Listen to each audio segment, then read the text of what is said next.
Hey guys, Lady Lee here from ladyleeshome.com, and in this video I'm going to show you how I make grapefruit marmalade.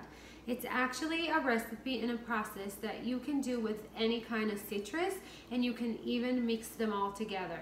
So if you have oranges and lemons and grapefruit, growing in your homestead, or if you find them at a good price, maybe in the winter or in early spring when they all go on sale, then you can buy a whole bunch and combine all of them together, or you can just choose one or a couple and make marmalade from them. Grapefruit marmalade is bittersweet. It's amazing. It's really beautiful color, and it's a beautiful texture, and it's so tasty on toast. I love it with goat cheese on toast. I love everything with goat cheese pretty much. But it really has a great taste, and it's a bit of a process, but I'll break it down for you into steps, and you'll see that it's really not that hard.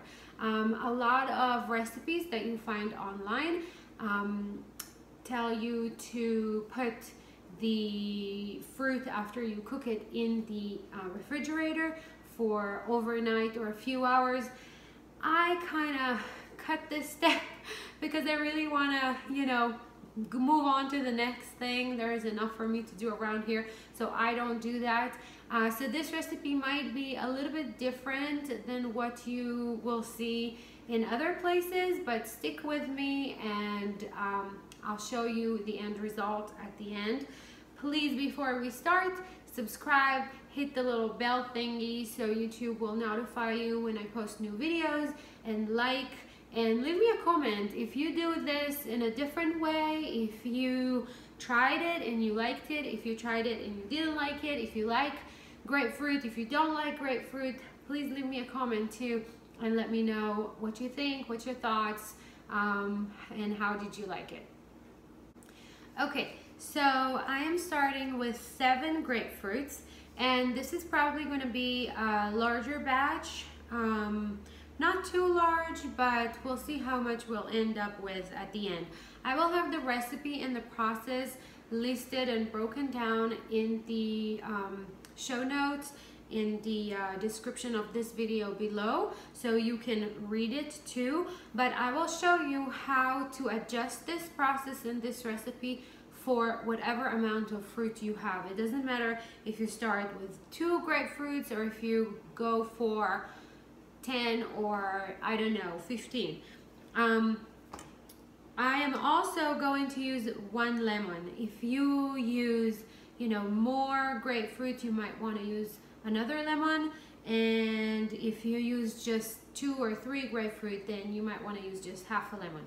But I'm going to use, for those 7 grapefruits, I'm going to use 1 lemon.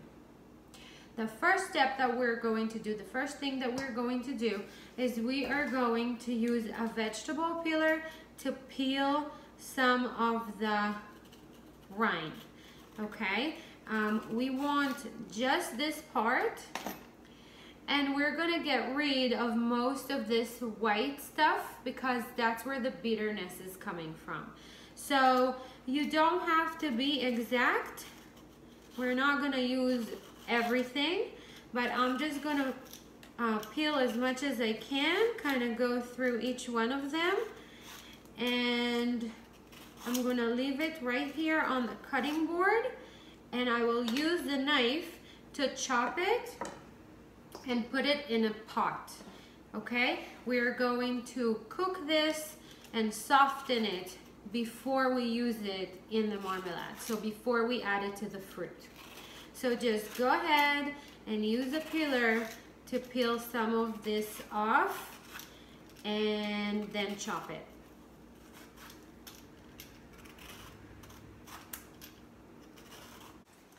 Okay guys, I peeled all of my grapefruit, and I did the same with the lemon too. And what I'm doing now is just chopping it all to little pieces. It's just going to be easier to handle, and it will soften quicker. And I'm going to add it to this little pot,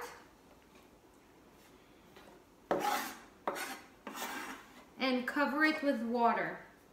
Okay, I'll put the pot on the stove top, turn the heat to high, and bring the water to a boil. I'll lower the heat just a little bit to keep a rolling boil, and I will let this boil until the peel is soft.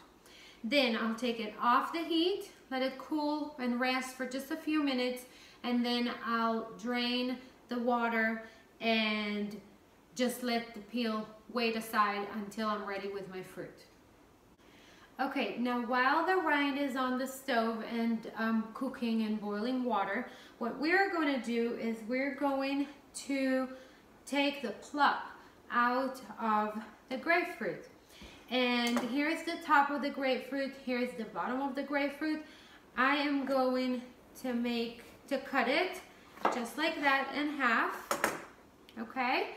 And then I'm going to try and get into this other bowl only the pluck, and of course all this glorious juice, and get rid of all of this white stuff. Now this can be a little bit of a messy business and it can take some time, but if we'll get rid of as much of this white stuff as possible, our marmalade will have a much better taste and texture. So we just want the pieces of pluck, and I'm going to do the same thing with the lemon as well. So I'm just taking it all out. I don't care if I, crush it. Lower the heat over there.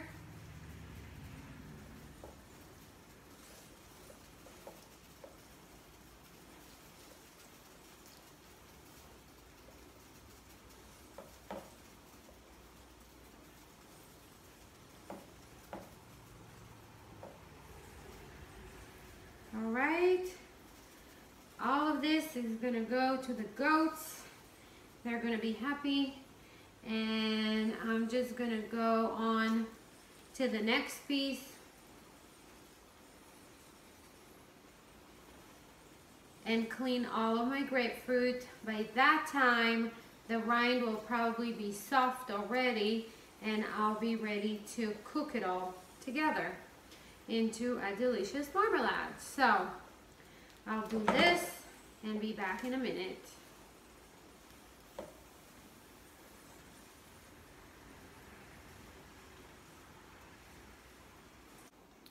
All right, you guys, so I removed all of the pulp from the fruit.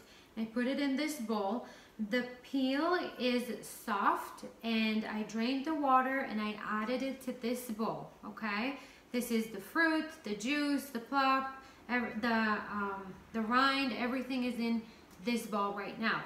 And here is what you do and why it doesn't matter how much fruit you're going to use. You can use this process with 10 grapefruits or with 2 grapefruits. It'll be the same thing. Here's what you do. You just turn on your scale and weigh it. And I have 4 pounds and 9 ounces here. And what I'm gonna do is just add half of the amount of sugar, half of the amount of the weight of the fruit in sugar, okay? So I got another bowl here. I already measured about 2 pounds of sugar. I'm just gonna add a little bit more. And if you follow the blog, you know that I never make my jams with a ratio of 1:1 when it comes to fruit and sugar. I always cut my sugar in half. And it's just sweet enough for me, and I can can it and preserve it for a whole year. It's fine. It's just enough sugar. So again, if you started with 5 grapefruits or with 15 grapefruits, it doesn't matter. Just weigh your fruit and add half of the amount of the weight of the fruit in sugar. Okay, so I put about 2.3, 2.4 pounds of sugar in here. Now, it is not a big deal if this is not exact. Like you see, I still have the weight of the bowl here that I didn't weight, and the weight of the bowl here. It doesn't matter, you guys. It doesn't have to be exact. Just, you know, do your best and it will be fine. The next thing that we're going to do is add all of this to a pot. I'm gonna use a shallow pot here and just add all of this into the pot, and then I'll add the sugar. All right, I'm gonna put it on medium-high heat, and I'm gonna bring it to a rolling boil, okay? Okay, a couple of things. First, grapefruit works really well with anise or cinnamon. You know, if you want to season your marmalade with those, then you can put like a cinnamon stick in there, or a couple of pieces of anise, you know, and just let the jam or let the marmalade cook with it. These flavors are a little bit too much for me, so I'm gonna leave them out. What I might do at the end is, when the marmalade is done, I will add a couple of teaspoons of vanilla. That works really good too. I also forgot to tell you that it was exactly 20 minutes to soften the rind. Okay, so not too bad, and I had my work anyway to do with removing the pulp, so that wasn't too bad or too long. I didn't have to wait for it. And I'm just gonna, you know, keep stirring it. I put it on high. I should probably put it on medium high, and I'm just going to bring this to a boil now. Once it starts boiling, I'll let it boil gently for about 7 minutes or so.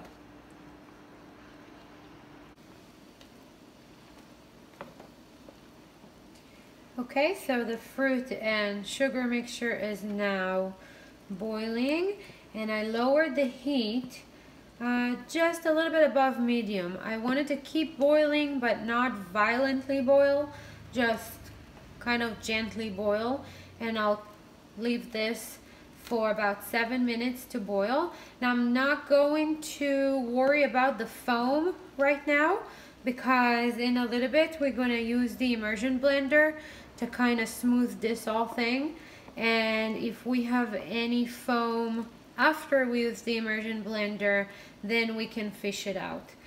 For now, I'm just gonna let it do its thing, and I'm gonna keep stirring it to make sure that the bottom doesn't burn.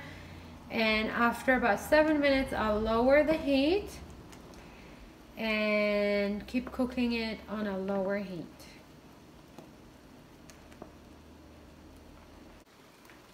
Okay, so the fruit has been boiling for 7 minutes, and I lowered the heat a little bit. And now I'm just gonna use the immersion blender to kind of smooth this whole thing. And please be careful when you use it. Make sure the blender is under the liquid so you don't have any hot marmalade jumping at you. It's not fun, and don't ask me how I know this. Let's just say I know. Okay, so I'm just gonna go, and I like my jams and marmalades pretty smooth, you know, the texture without a lot of big chunks of fruit. So I'm just going to try to get it to the consistency that I like.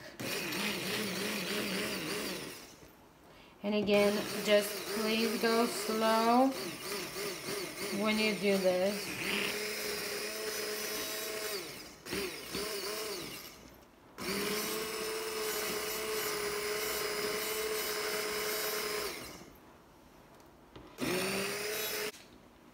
Okay, so look at it now.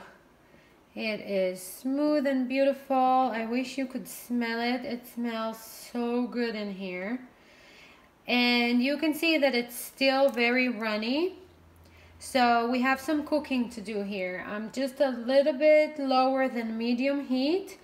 I'm going to stir it, you know, every few minutes. I don't necessarily have to stand by it right now all the time. We don't have any foam to fish out, so that's good.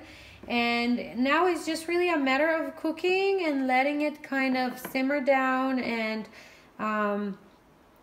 reach that gel phase, you know, where I'll show you how I check for it. I just put the spoon in, and when I let the marmalade fall back into the pot, it's thick.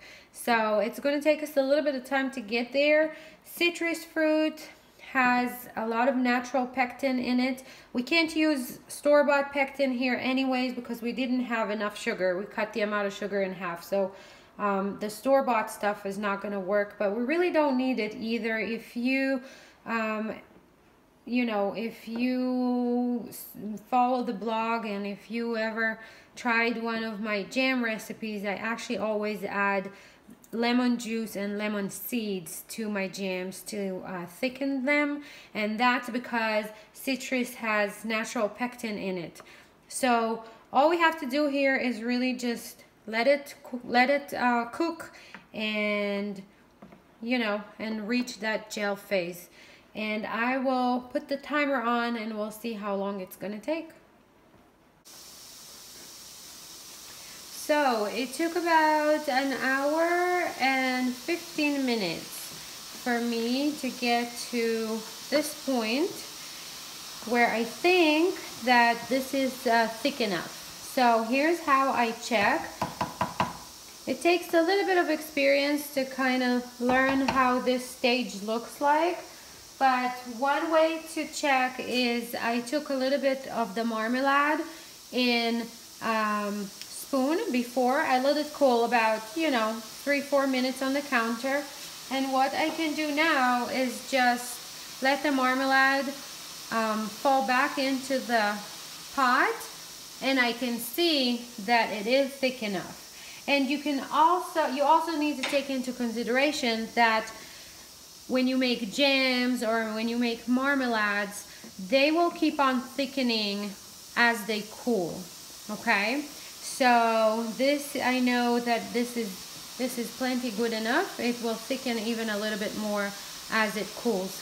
Okay, so what I also did is I filled my canner with water and I put my 1/2 pint jars in there.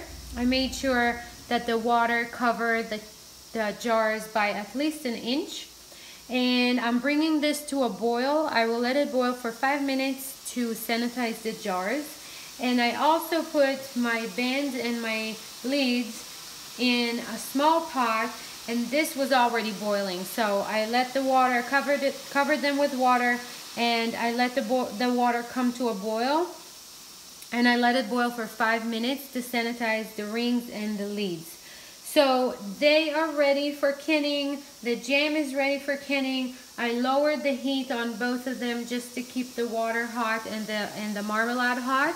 And I'm just waiting for the jars, and I will show you how I can grapefruit jam, or marmalade, sorry.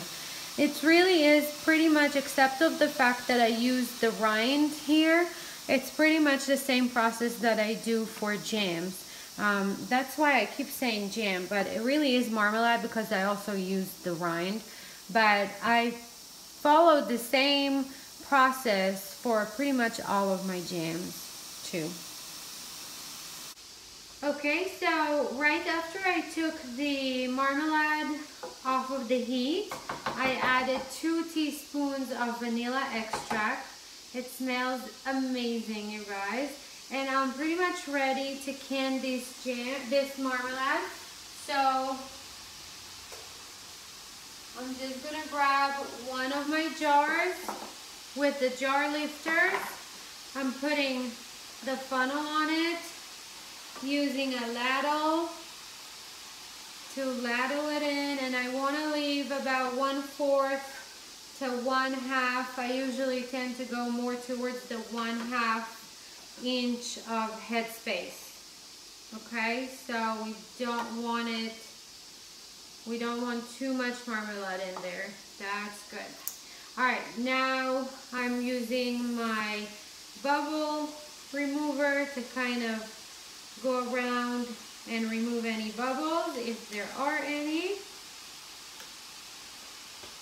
Next, I'm going to take my damp paper towel and I'm just going to run it on the rim to clean it.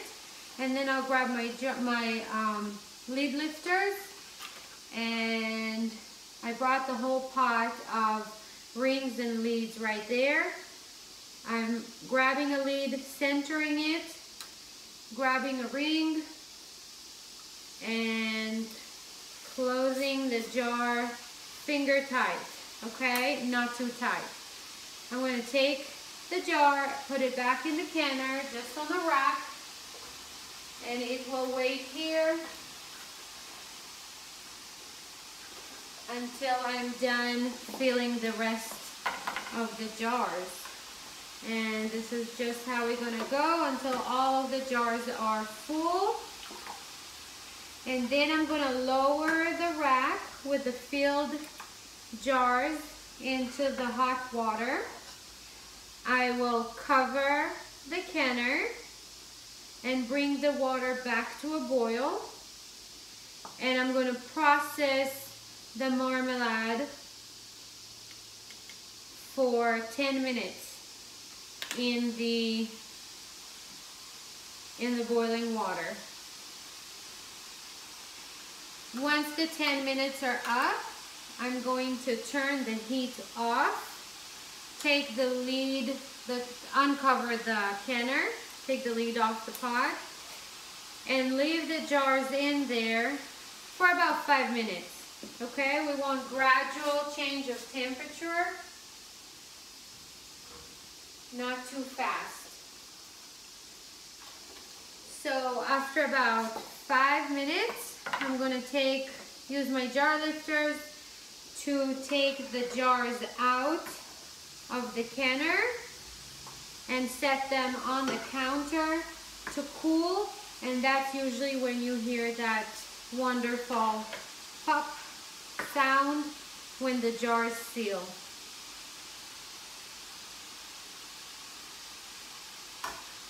So that's the process, you guys. Again, I will have all of it written for you in the description of the video. And once the marmalade is cool, then I can store it in the pantry or on my canning shelf. I have a rule of using all of my canned goods within a year. These jars will probably go with me to the farmer's market though, so I'll leave a few for us, but some other people are going to enjoy this as well.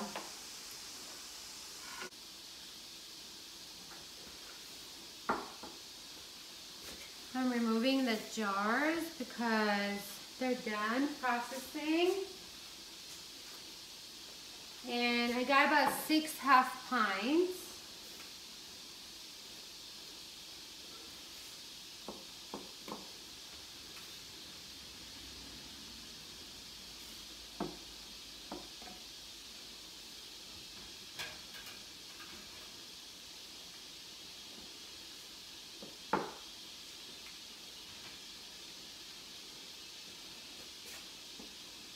Alright, so now I'll just let them cool overnight.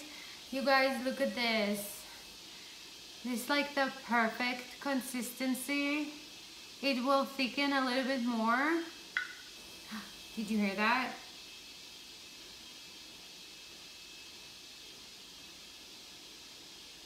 It's so good. It's amazing to me how even with the sugar, the grapefruit is not losing its famous bitterness that makes it grapefruit. It's so good. There are some kind of marmalades and jams that you're not sure what the fruit is after it's processed, but with this, you know that it's grapefruit because it's got this, you know, bittersweet. Did you hear that? The jars are sealing. So, oh, it's so good. I'm gonna make me a toast, and